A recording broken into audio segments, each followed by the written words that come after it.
तो देश भर में और खास तौर पर जो बीजेपी शासित राज्य हैं वहां बुलडोजर वाले एक्शन पर जब जब बुलडोजर चलाए तब तब वो खबर बनी है और तब तब हमने भी आप तक पहुंचाई, क्योंकि उस एक्शन को जोड़ा जाता था पॉलिटिकल विल के साथ, उस एक्शन को जोड़ा जाता था सरकार की मुस्तैदी के साथ और एक नया ट्रेंड बन गया था, नया चलन बन गया था।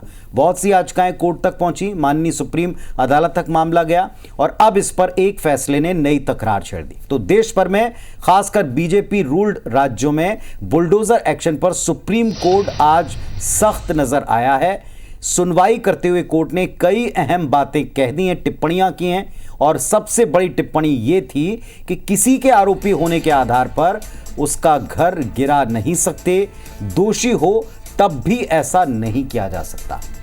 सुप्रीम कोर्ट दरअसल जमीयत उलेमाए हिंद की ओर से दायर याचिका पर सुनवाई कर रहा था, जिसमें आरोप लगाया गया था कि बीजेपी शासित राज्यों खासकर उत्तर प्रदेश और मध्य प्रदेश में मुसलमानों को निशाना बनाया जा रहा है और बुलडोजर एक्शन लिया जा रहा है।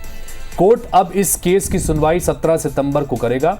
कोर्ट ने बुलडोजर एक्शन और पर क्या है और क्या कुछ बड़ी बातें रही हैं, ये भी आपको हम ग्राफिक्स के जरिए बताने की कोशिश करते हैं, क्योंकि बुलडोजर एक्शन को लेकर लगातार सवाल खड़े होते रहे हैं, सियासी बयानबाजी भी इसको लेकर लगातार होती रही है। लेकिन सुप्रीम कोर्ट की तरफ से क्या क्या टिप्पणियां हुई ये आपको बताते हैं। हम अवैध निर्माण को बचाने के पक्ष में नहीं हैं, ये टिप्पणी है, लेकिन बेटे की गलती के लिए पिता का घर गिराना गलत है, ये भी कहा है।